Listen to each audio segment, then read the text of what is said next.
My question is to the panel, but particularly Barnaby Joyce. My question is about mining. Since the minerals are owned by the states, particularly Western Australia and Queensland, and not by all Australians as asserted by the Prime Minister, would you support a nationwide royalties to regions program to replace the mining tax to ensure that the wealth generated by the industry remained within the community it was generated in, instead of being sent to Canberra and Tasmania? Barnaby Joyce. Yeah, Andrew, I do support a royalties to regions program as that comes from a state government. Australia has a mining tax. It's called state royalties, and state royalties allow the states to decide to get more from mining companies if they wish. If we believe, Andrew, in a Commonwealth-based mining resource rent tax, then you're going to have the royalties coming out of Blackall, coming out of Emerald, coming out of Dalby, and going to Canberra and then ending up in Tasmania. And what's wrong with that? If you come from Tasmania, for example. Quite a bit if you drive along the Warrego Highway. And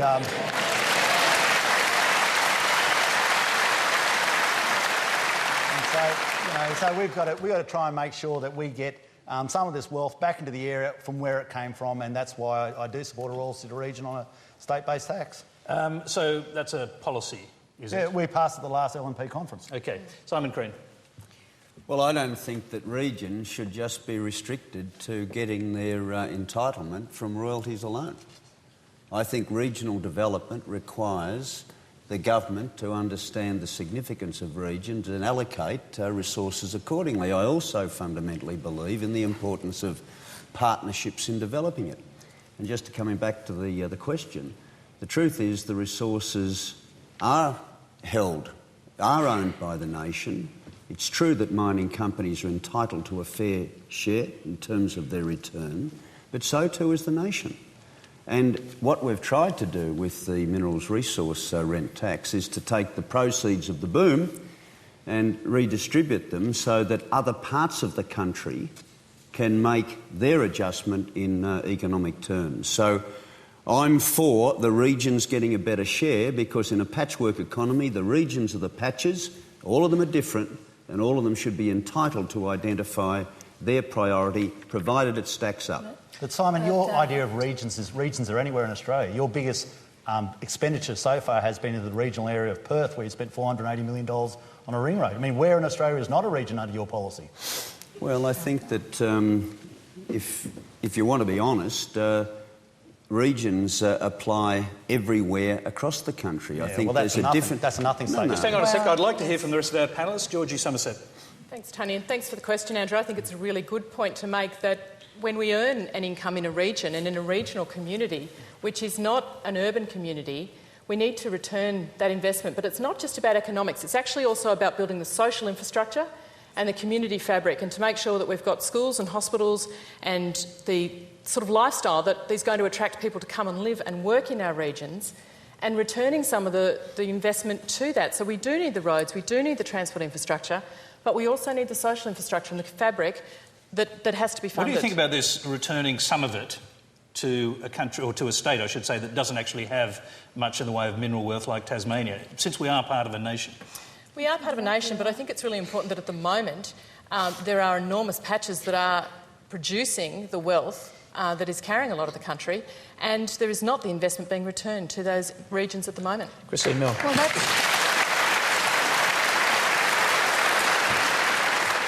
that's true, but the thing is, we are a nation and we need to share the resources across the country so that everyone is entitled to good health care, good education.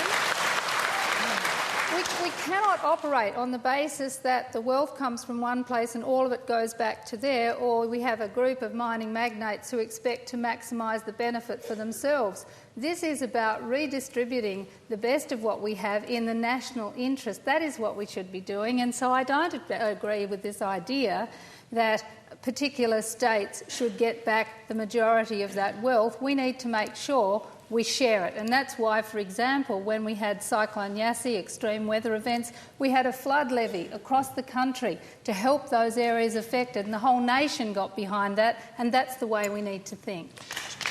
Jeremy. Particular resonance for Indigenous people, this question of ownership of resources? Yeah, look, generally I think that the wealth should be distributed to the rest of the nation, to the rest of the country. But growing up in a Rockhampton where it's surrounded by mining communities, it's important to invest back into that area because the mine sites and the mining companies around regional areas take its toll on the community generally. OK, let's... I've got quite a few people with their hands up here. We'll try and get to some of them. We'll just quickly get a microphone to that gentleman over there with his hand up. Yes. The flood levy was mentioned. Why, when we give billions in overseas aid, were Australian taxpayers lumped with the flood levy after the disasters we suffered in this region and the rest of Australia last year? Simon Crean, do you want to take that one up? I think because the sharing principle needs to embrace the global context.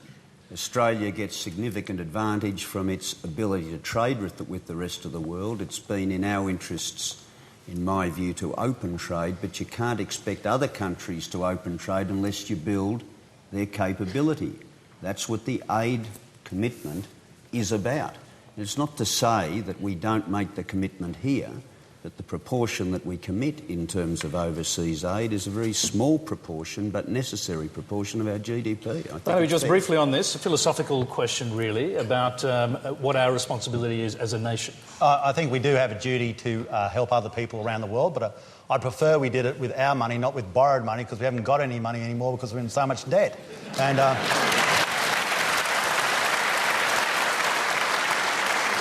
then, if you want to help people around you, well, you don't start by closing down such things as the live cattle trade, because what does that say to your nearest neighbour who likes to eat your food? OK, all right. We're going to move along. We've got another question. People with their hands up, we'll try and get to you. We've got another question, however, it comes from Kerry Lee Henslow. Good evening, thank you.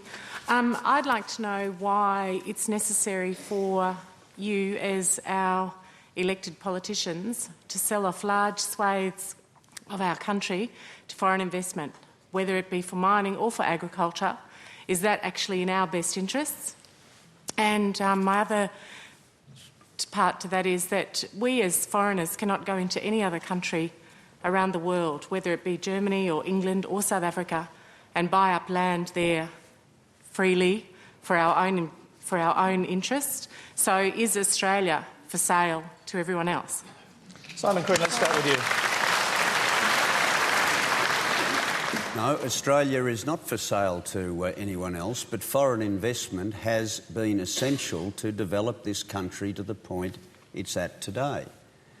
The second thing is that if you look at the statistics, in terms of land owned overseas, it's 10%. 10% in terms of foreign investment. It's a very small proportion and has hardly increased over the course of the last 10 to 15 years. I think that there is a lot of fear run into this campaign, but it's in our interests, and I take your point. In some countries it is harder for us to get our investment stream over there. Investment has to be a two-way street, because investment in many ways is the new form of trade. It is Australian companies looking to invest overseas and develop their capacity because they're globally competitive. We've got a very small market. The big markets are over there. So I've always been a believer in the importance of investment in this country. Foreign investment is part of that, but it's got to be a two-way street. Just very briefly, before we bring in the other panellists, and we will in a moment, the federal government is investigating a proposal to allow China to spend billions developing land in northern Australia for food production.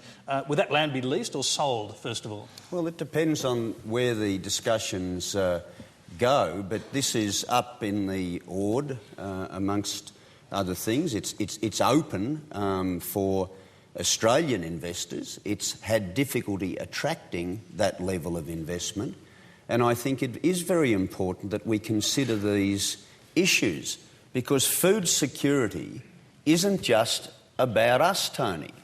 We are net exporters of food. The global food issue is really important for us to be part of the solution to, and I think Australia can be a very strong contributor to that, not just in terms of what we supply, but the services and the investment. But is there a principle here, would the land be leased or sold? I think it depends on the question of the land ownership. No, I think the land ownership question is fundamentally an issue for state governments. Some of it will be leased, some of it will be sold. Well, I have a me very help you out on different that one? view. Barnaby Joyce, first Yeah, of all. rightio. Christina. Let's the last part where he said it's really important that Australia feeds the world. I agree with that part. The rest was rubbish. So let's go back to it. First of all, about 10 years ago, we were about $272 million a year is what our foreign ownership was coming into this nation. Now it's gone up by a factor of 10, about $2.4 billion over the last 10 or so years. This idea that we can't develop our own country, what a load of rubbish. We've had all the laws in the world trying to stop us from developing. Tree clearing laws, they're taking back our water. It's always a case of the government coming in saying we're overdeveloped. Now they're saying we don't know how to develop. I wish they'd make up their mind. Can I just add, so you reject foreign investment in land, but not in mining, is that No, right? I believe that... Yeah, no, OK. Yeah. When you're talking about foreign investment in mining, I support Gina Reinhardt because she's an Australian. I think it's great to have Australian billionaires. I want more of them. But let's go back to what we're having here with land. Australians, the greatest capacity for Australians to understand who they are is the ownership of their own land. It's not that I don't believe in foreign investment, we should, but when we get it at economic choke points, so that they control large swathes of the economy through the ownership of such things as a dairy production factory, or when you have large swathes of agricultural land being bought holus bolus, then I have a serious problem with that. Would you wind it back in government? I'm part of a review at this point in time in the coalition that's looking precisely at tightening of the Foreign Investment Review Board guidelines. And winding it back? Winding it back as in winding down from... Do I believe that $244 million should be the kick-off point before it goes to the Foreign Investment Review Board? No, it should be vastly lower than that. And I am part of the process of winding it back. So would you therefore, just very briefly, would you block this notion of selling land to the Chinese in Northern Australia?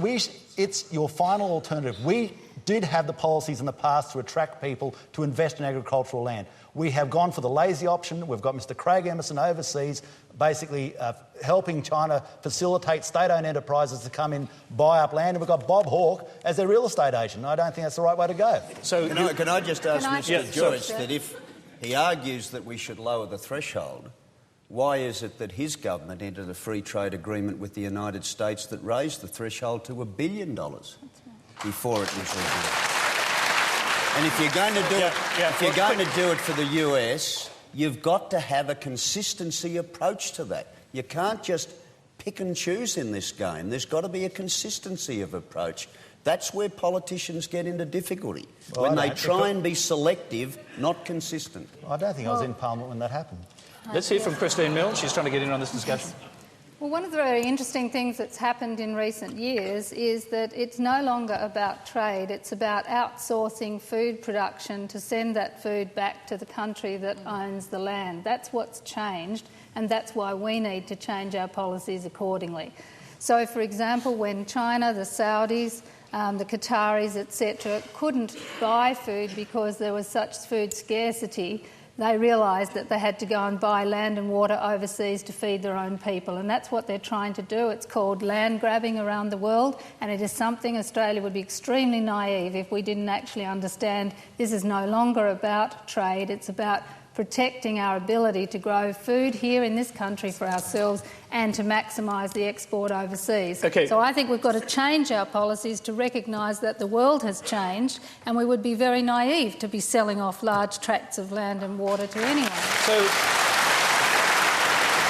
So briefly, if the coalition put this through, you still held the balance of power in the Senate, you'd be passing that one through, I take it? Well, I've already got legislation in, and the coalition hasn't supported it to date, I have to say, and I don't think they ever will, frankly. This is the typical Greens trick where they come up with some piece of legislation which is totally and utterly absurd. Well, it's not totally and utterly absurd. It's in there. Let's actually hear from a farmer now, if we can. And look, as a beef farmer, I live in a global industry. You know, absolutely reliant on international trade. About 24% of our market is domestic, and we're very thankful for that, but we live in an international world.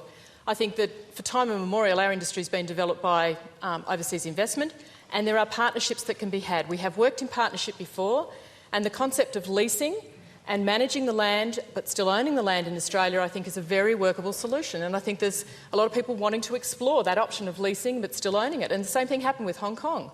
You know, Hong Kong was leased to Britain for 99 years, and then it was returned to China. It had been developed by then. So there are opportunities to work in partnership and not lose the whole supply chain where the food's being produced here, it will be processed by a foreign-owned company and it'll be exported without any opportunity to value add and consume in Australia. Simon Green, briefly, that's a pretty simple and, on the surface of it, sensible solution, isn't it? Yes, I think it is a sensible solution, but I am making the point that in terms of this argument about selling, foreign ownership in terms of water rights and land is 10%. 10% only. But it is a very small... Western Australia's I'll challenge that too, because you're using ABS statistics to do that. And in ABS statistics, well, that's a decent start instead of the ones you make up. You qualify as a farm if you produce $5,000 a year of agricultural output. Now, that is 2 pear trees and a couple of rabbits. But apparently they bang that in as you are then a farm. And also, if you had, for instance, 99 people who owned this theatre and one person owned the rest of the Darling Downs, they would say the Darling Downs is 99% owned by Australians. That's how they work. So it might be the statistics, but the interpretation is manipulative. Okay, just a quick question on that. Are you suggesting it should not rise above 10%? No, well, it hasn't risen above 10%. No, but are you suggesting it should not rise above 10%? I'm saying, Tony, it has not risen above 10%. No, but because I think if that it threatened to rise above 10%, would you step in and stop that happening? No, I think the Foreign Investment Review Board is there.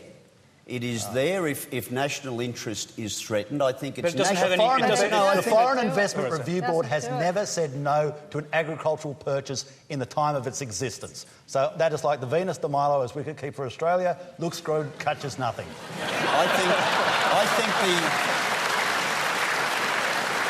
I think what we've got to understand is that Australia's strength is not just its ability to produce efficiently, it's to actually assist the rest of the world in terms of our techniques and apply them to overseas adaptation.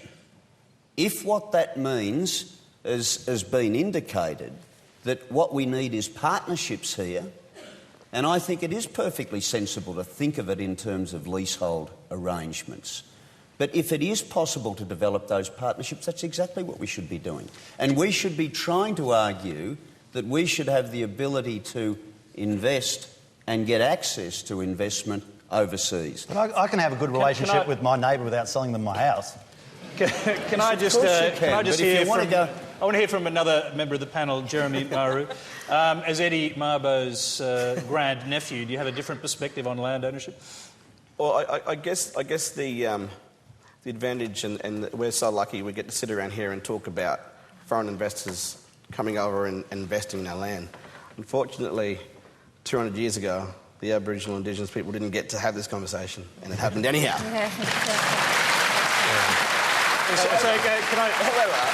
Are you saying the vast majority of land, from your perspective, in Australia is foreign-owned? It's all.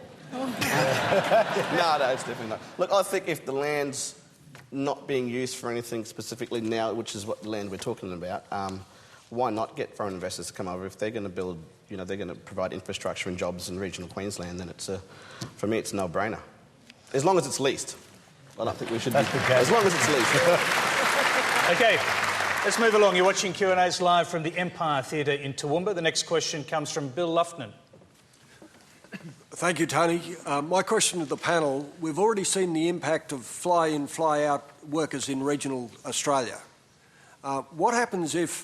What's the future of regional Australia if, one, foreign workers are brought in by the thousands, and two, are prepared to accept much lower wages and a lower standard of living? If Gina Rinehart is allowed to bring in thousands to Roy Hill, won't the same principles apply to Xstrata's coal mine at Wandoan and Clive Palmer's Waratah mine? Sure. Yes, Christine Milne. Yeah, look, I totally agree with you, and that's why I expressed such concern about the fact that Gina Rinehart had asked to lower the English language literacy standards for people being brought in. And that's been something that unions have fought for 100 years for decent occupational health and safety standards in construction sites, and to actually try to lower that was really jeopardising safety in my view. So certainly that's the case, and we're really concerned about the impacts of fly-in, fly-out right across regional Australia. We're seeing it also with higher rents and people having to leave the communities in which they've lived for years because they can no longer afford to stay there. So I think the bigger question here really is, what is the mining boom doing to Australia in terms of our community, in terms of resilience in those communities, and ought we not to be saying that it should be slowed down in the interests of the broader picture, including the impacts on manufacturing jobs and the like, because we've got it almost out of control with adverse impacts, not only with expanded mining but coal seam gas as well. And we've seen it in this local community here today when I talk to people, seeing exactly the kinds of strain on local communities because of these very issues. OK, Barnaby Joyce, and Sure. let's start at least with what the questioner was asking about the enterprise migration agreements. I think the first issue, Bill, is that you must try and get those jobs to Australians. I totally support that. The second should be that you should develop policies at a government level to answer the question why Australians don't want to go to those areas, and make sure you deliver the infrastructure or the taxation incentive to get people into those areas. But if no Australians want the jobs, then I think there should be the alternative for people from overseas to get the jobs at Australian rates on Australian conditions. And otherwise the project doesn't get up and running and none of us get the money. So briefly, the Coalition supports enterprise migration agreements. I think that we do. We've got to make sure that we have a window of opportunity in this sort of for the price of coal and for the price of iron ore to try and get as much product as we can overseas to try and pay back their debt. Georgie. Well, I mean, the reality is that we are struggling to fill the jobs, and so there is a real challenge. Certainly I think they should be working, Bill, under Australian conditions and Australian rules. But I'm well aware, living in a rural community and talking to businesses every day, we cannot fill the jobs we've got. There are some fantastic jobs in the resource sector, in agriculture. There are a million opportunities out there, but there are people who are, for a range of reasons, not wanting to move regionally. And there are a range of limitations for them. So we cannot actually fill those positions domestically at the moment. Simon Green. Yeah, well, I think that point, Australian labour mobility is very immobile. They don't want to move, and I think that given the pressures that's on now, that is a major challenge for us. That's why I think the fly-in, fly-out issue does have to be considered properly, and that's why we set up the parliamentary inquiry into it. The other thing I think we've got to distinguish is those jobs necessary for construction versus those for ongoing activity. And I am of the view that we've got to build communities where the ongoing work is going to be undertaken in the region, so the operations of the mines, if you like. And that's where this whole argument about regional development and building community capability is terribly important. But, Simon, my challenge there is that today in the announcement, $7.76 million in Regional Development Australia money to North Lakes, which in a sense to me only drives fly-in, fly-out. They're 30 minutes from the Brisbane airport. It is not investment in, to me, true regional Australia, and $5 million to Ipswich, which again to me is peri-urban, which is not, and again, encouraging fly-in, fly-out. So it doesn't actually encourage the people. By investing $15.5 million in regional Queensland and into schools and education and cultural facilities and infrastructure, we could have actually encouraged more people to go and live regionally. I'm going to just interrupt for a minute because we've got another question on this subject. Obviously, there's been a good deal of concern about this fly-in, fly-out issue. I've got a question from Shane McDonald. Yes, my question is really directed to Simon Crean and the panel. I'm a solicitor practising mainly in family law and crime, and from my observations, the fly-in, fly-out practice has increased relationship breakdown and alcohol-fuelled crime. And my question really is, when is the government going to make the mining companies build proper towns in those near the mines like they used to? Yeah. Simon Crean. Well, again, I think we've got to, again, make that distinction I talked of before between construction, ongoing operations. I agree with you. I think that where the ongoing operations are there, it is the obligation to build sustainability in those communities for the population that's going to exist. Why is that not happening? as a matter of course? Why is it not legislated? Why it is must it not happen. happening now? Because it has happened. You go to Lee Creek and you go to Roxby, you go to those places, they're actually towns. I mean, Lee Creek is owned by the mine. You must work at the mine to live there. And yes, it's not as big as it was during construction phase, but it's still a kind of happening town. And I've been there several times.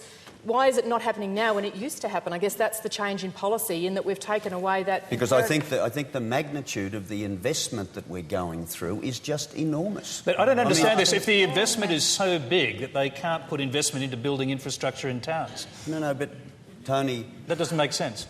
They are getting putting... the returns. No, they are putting... but it's the pace of it, and if you go out to some of those places like Port Hedland, etc., it's incredibly expensive, the cost of housing in some of these mining communities. You've got to come to grips with the land release. You've got to work with the 3 levels of government to make this happen. That's what the whole inquiry is about. So does that mean it may well be happening too fast? Yes. Yes. Well, I think that we've got to... Well, we need the income. Then if you think it's happening too fast, do you think we should be slowing down? Yes. Well, I don't agree with that. Yes, I think we've got an obligation to manage the pace. I'm just going to interrupt because the questioner has his hand up, and we have a bit of tradition of going back to the questioners. Thank you. Towns like Moranbah, they made Utah build the town, and many years ago they provided them for the workers. The workers had $12 a week rent, and the town had a great community. The ABC had a program on Four Corners only a week or two ago showing how, because they've changed that process and they're not building, they're selling the houses off, that Moranbah has really gone to the pack. Why can't the mines... Utah did it back in the 70s. What's the difference now? If they want our minerals out of the ground... I'll tell you what the difference is now. Government policy, that was that terrible Joh Bjelke-Petersen government that forced the mines to actually develop the towns in the area. Now... well, you've got a new government in Queensland run by your colleagues. Should they change their policy? We should...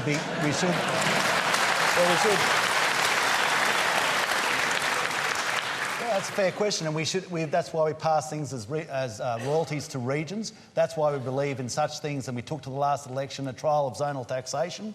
That's why we believe that you've got to, if you want to invest in regional areas, and that's the portfolio that Simon and I are in, that you don't put $10 million into a football stadium at Geelong for the Cats, or $7 million into an art gallery that's already got $22 million down at Newcastle. You actually put it into the hospitals in regional areas, you put it into the schools, and most importantly, you put it into the roads so we can travel on the roads. I'm just going to bring you back to that point, though. If Joh Bjelke-Petersen could do it, could Campbell Newman do it? Well, we're at the start. I absolutely believe with people such as Jeff Seeney there, we're going to be pushing down in that direction because we actually are politicians who come from regional areas. I'm the furthest senator from the coast, not only in this term of parliament, but in any term of parliament in history. OK, I want to hear from Jeremy Marou on this. And do you see problems with the fly-in, fly-out culture?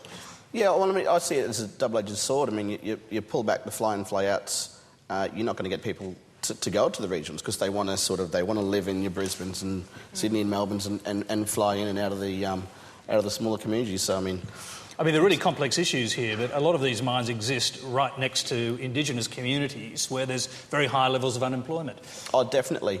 And I've seen mine sites sort of go in and say, they'll work a deal with the Indigenous communities where they say, well, we'll employ this many, and what they'll do is they might put 10 locals on.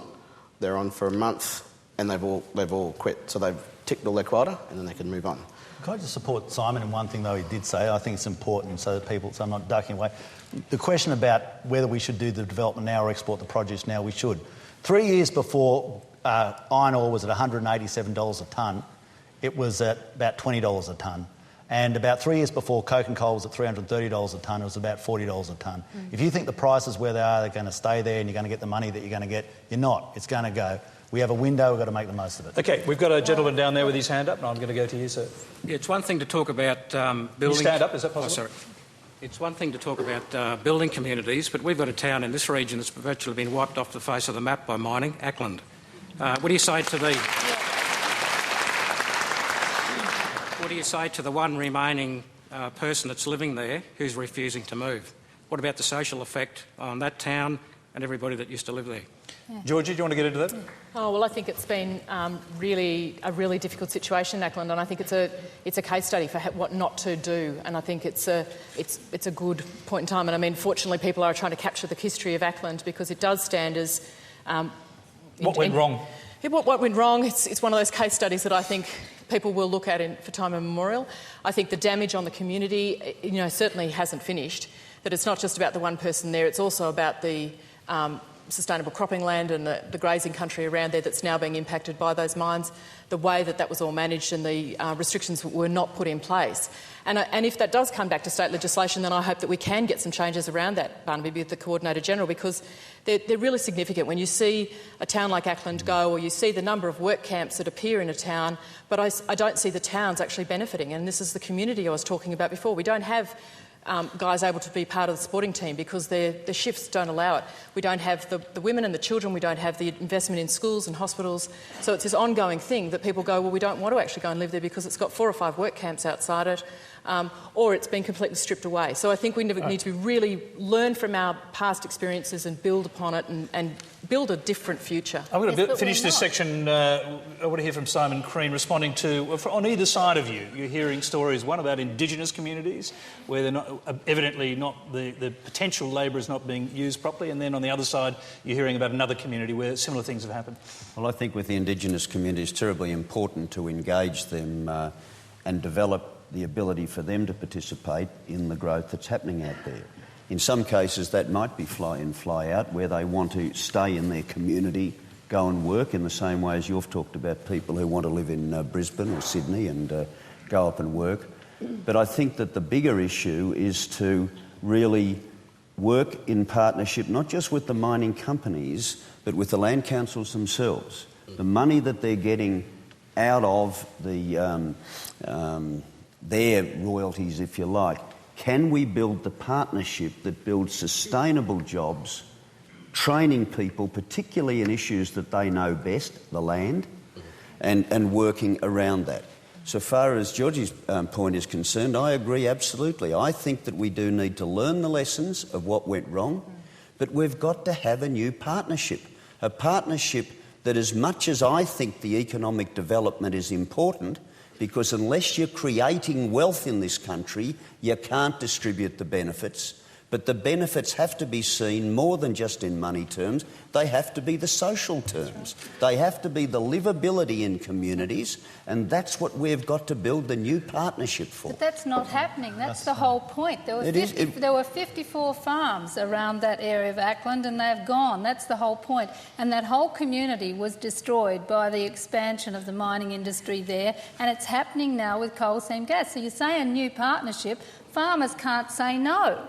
These coal seam gas companies are progressing further and further into the Darling Downs. Out in the eastern Darling Downs, you've got magnificent farming country, and you've got farmers there who are under pressure from expanded coal mining and also coal seam gas. Now, how are we learning from that? What we're seeing is conflict in the communities, real distress about what is going on, and nobody is listening to those people in terms of the political process. It's all favoured. No, the mining companies are the ones who are benefiting here. The communities are not. When you say no... Well, you are not, Barnaby. When you say... You voted twice. Christine, Twice you voted against a moratorium. Christine, yeah, and I'd vote against the moratorium again. Across the whole of the country, I would. I don't believe it should be on primary agricultural land. I don't believe it should destroy aquifers. I believe that the landholders should get a fair return, but I don't believe in a moratorium across... But the person who got the inquiry up to looking into it, Christine, was not you, it was me. So I think you should just remind them of that. Vote for the moratorium. All right.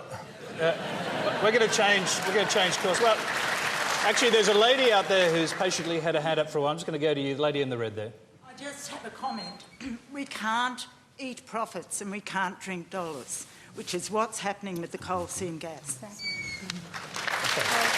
Barnaby Joyce, coal seam, there's been a tremendous amount of concern in this community about coal seam gas.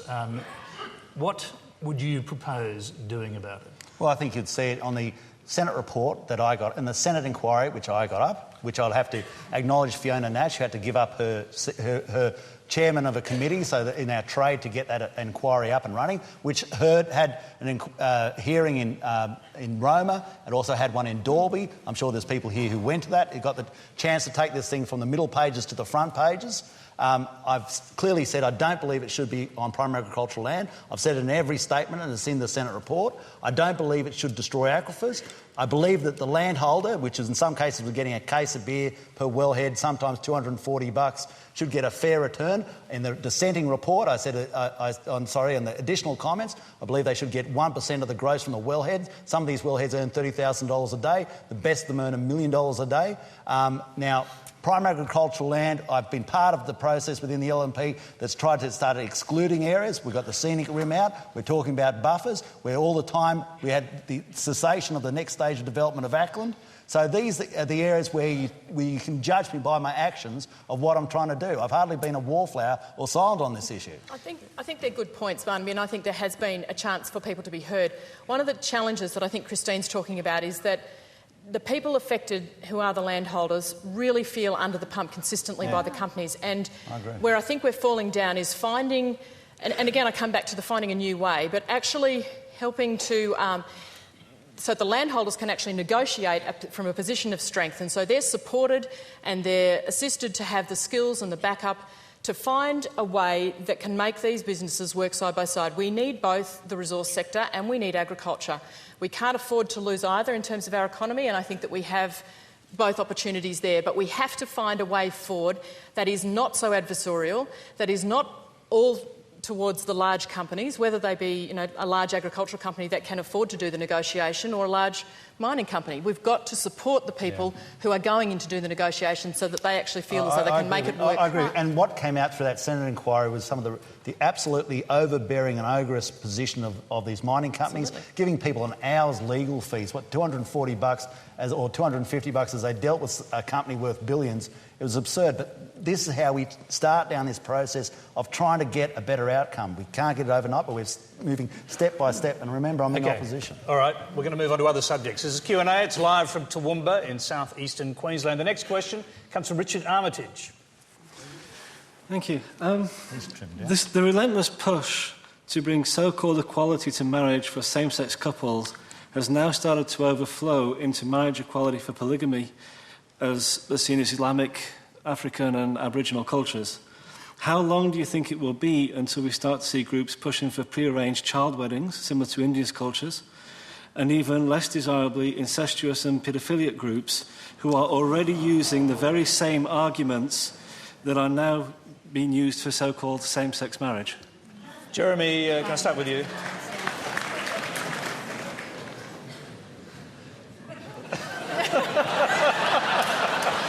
Yeah, Jeremy, we'll start with you. That was a real good one. If you're speechless, I can get someone Can I just say, that is the most weirdest question I've ever heard.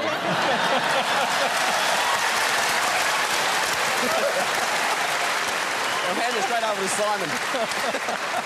Barnaby Joyce. I don't... Do you agree with the questioner that... Which part?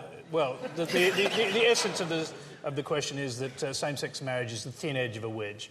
Well, I believe that marriage is between a man and a woman, and I know that gets me offside with a lot of people in the audience, but that's all right. I can live with that. The issue is you've got to be fair dinkum and say what you actually believe. Do I think it's the thin edge of the wedge? No, I think basically human beings we're pretty cognizant sort of animals or human beings, and I don't think that this is the end of the world. I just think it's a political battle we've got to have, but I'll be fighting on behalf that marriage is between a man and a woman. Yes, these kind of tactics have been used for years, first of all against gay law reform.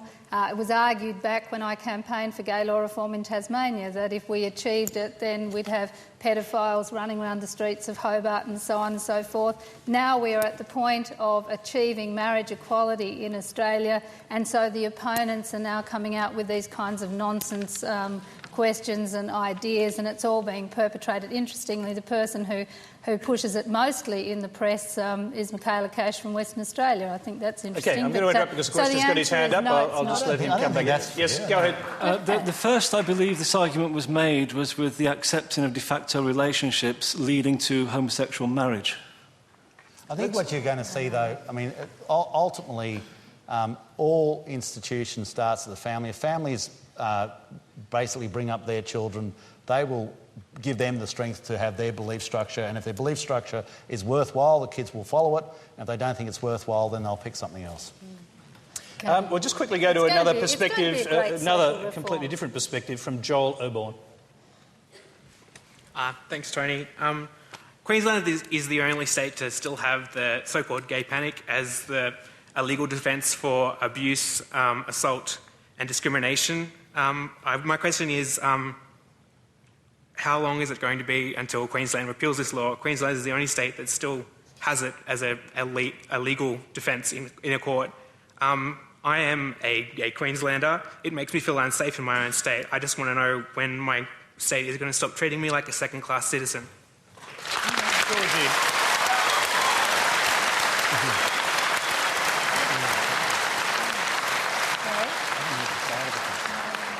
Thanks, Joel. And look, I think it's really sad when people feel unsafe in their own community. So I have absolutely no idea what the Queensland Government is going to do. I'm not an elected member of Parliament in any position. But I guess I really encourage you to continue advocating. And that's my belief, is that we actually need to support each other to advocate for what we believe in, and we need to build scaffolding around people who are prepared to take a stand for what they believe in, whatever that might be in their community. And we're fortunate that we live in a free country where we can have respect and democracy, and I'd really encourage you to build that scaffolding around you and find some people who can support you to take that advocacy through to the Queensland Government. Simon Crean. Well, I don't agree with the thin edge of the wedge argument that was put before, and I think that you've always got to deal with these issues on the merits, not try and exaggerate the consequences that come from them. It is about equality. It is about basic human rights, and I think that's the way that we should approach all of these issues, but in a mature way, without the exaggeration and the overblown suggestions that what it's going to lead to. Barnaby Joyce, are you...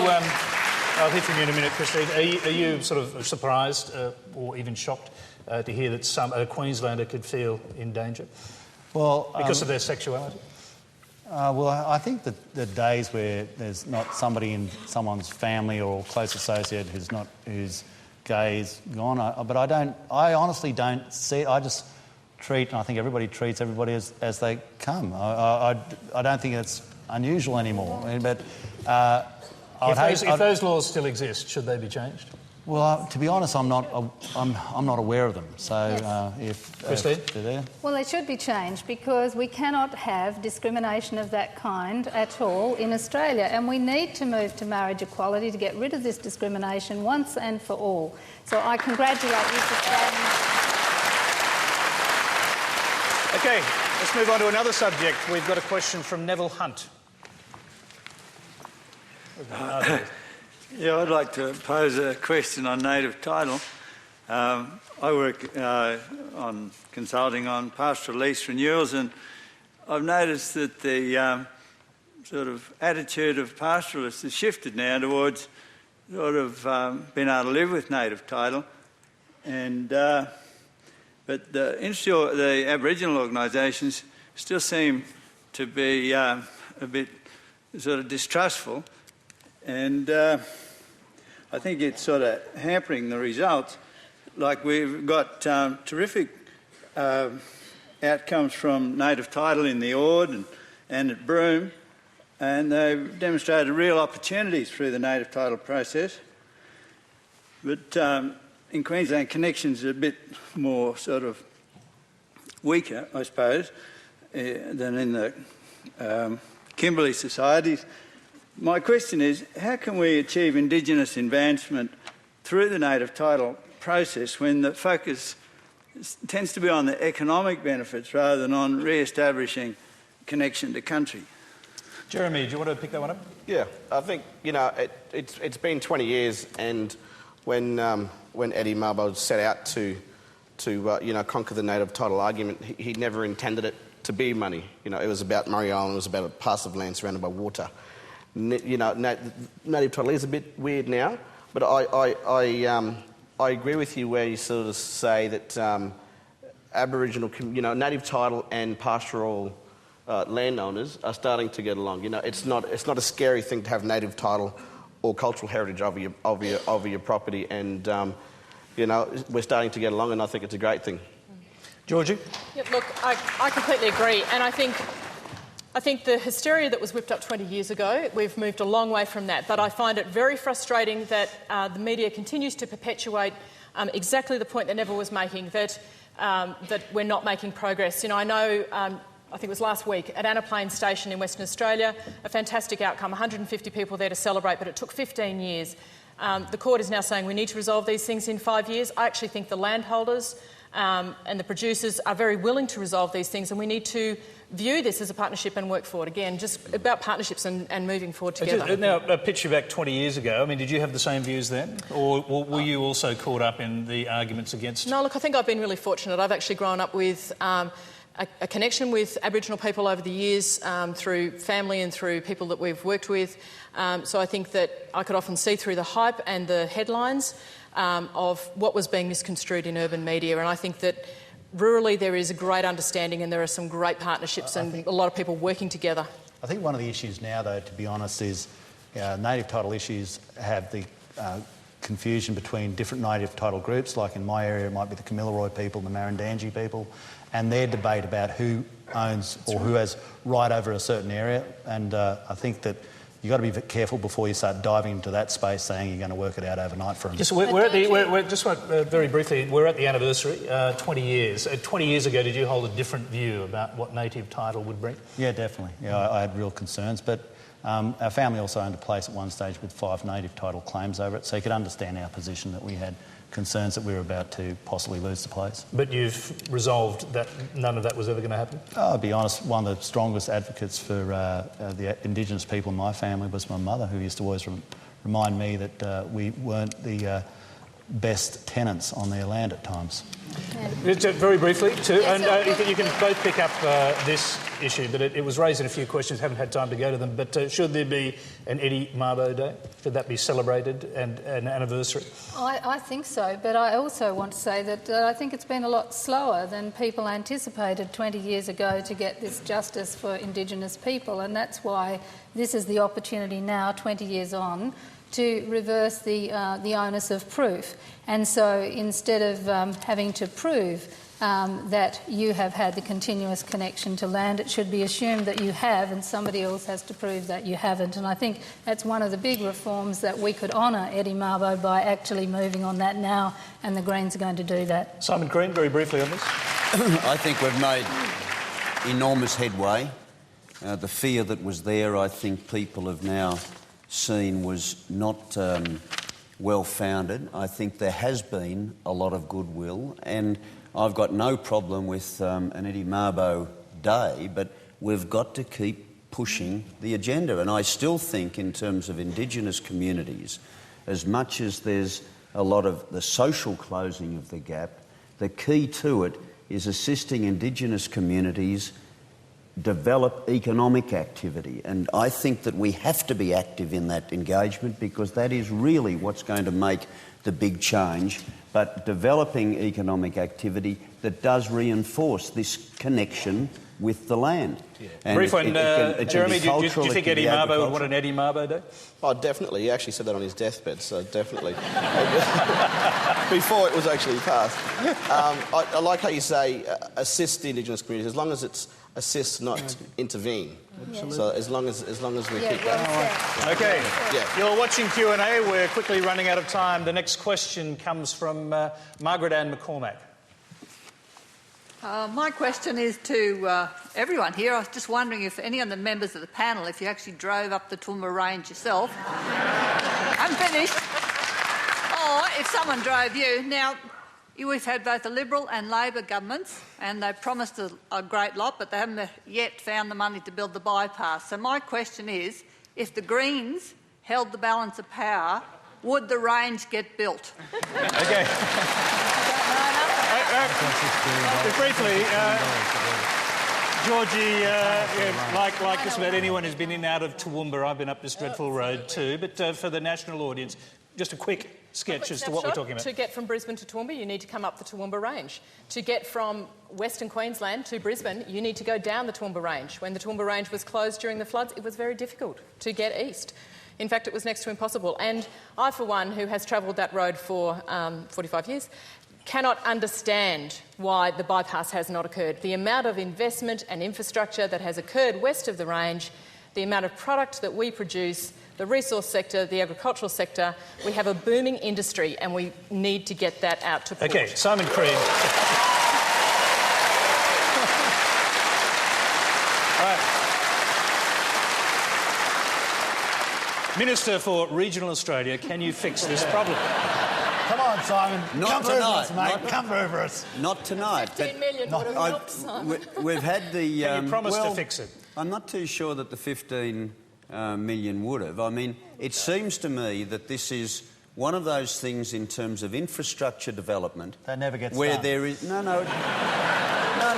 This is one of those... You'll find issues like this in every regional community. That's right. Principally because if you added the them all infrastructure up, hasn't never been put in place in these communities. If you added them all up, there is no way that any government of whatever persuasion is going to be able to fund the lot. And so, therefore, you've got to have a prioritisation. No, I think this is important to understand. You don't get something for nothing. And if... Simon, you were going so well before you said that. You were going so well before you said that. Do people really believe they can get something for nothing? There's a person with their hand up there. Do they really believe that? You can. This isn't just one region. This is the major gateway to Yes, Western Queensland. Yeah. But this isn't one region at all. This is the gateway to the mining industry you talked about before, the agricultural industry you talked about before. Mate, the road's there. Everyone here can see it. And to say that you have to earn something to get something, well, mate, we've been earning and haven't been getting a lot. Okay. But can I just... Okay, yes. Because... Right, we're going to run out of time if you keep clapping. I think it is really important as to how you put this together. In terms of Queensland... No. In terms of Queensland, out of the minerals resource rent tax, there is going to be $2 billion of Commonwealth money for infrastructure in this state associated with the mining sector. My advice when I was here at the forum was to engage the mining community along with governments to really put the package together between the private sector and the government. That's my point about the fact that you've got to look for other ways in which we can address this issue. Now, I think that the mining industry, because it is putting a lot of pressure on the road system, not only is it in their interest to do it, but there is the capacity to forge that partnership that I talked of. That's what I would like to see. Okay, Barnaby Joyce, we get back to the Campbell-Newman issue again. New government in Queensland. It's not strictly a federal government issue when you need a road changes like this. So what would you urge? Simon's actually had a great partnership in Queensland. We've had Labor government, we've had Labor. We could have got it done. Why hasn't it been done is my question. Because I think it's got to involve... It's a legitimate question, but we are talking about tomorrow, not yesterday. And we do have to involve the private sector. That's what we have to do. If we're going to solve the infrastructure needs of this nation, quite frankly, we need to do more than simply say of government, pay for the lot. Because if you want to do that, then you can't do it unless you put taxes up. And I'll just say one thing. What you've done is put hands up, and there are way too many of them to take. So we haven't got time. We're going to have to. We're just going to accept the fact that the message has been put across to governments, probably plural. I'll sack your media advisor, mate. That wasn't a good look. Well, I just say that if the argument is right, then the point that's now being made by the Liberal Party about this is, again, I come back to the point, if it was so important, why didn't they do it in the 12 years that they were there too? Okay. All right. Now, Barnaby Joyce, you've got just a quick 20-second answer on we this. put $680 million to start it off in our last budget. Money talks, the other stuff walks, and that's what he was just going on with then. All right. I don't think we've got any political commitments tonight. We're fast running out of time. We have one final question from John McDiarmid. G'day. My question is directed to Barnaby Joyce. Oh, good. When do you think you might be able to convince Tony Abbott to come on Q&A and show us more of the real Tony and some of his agenda for regional Australia? Well, here he's running on now. Here he comes.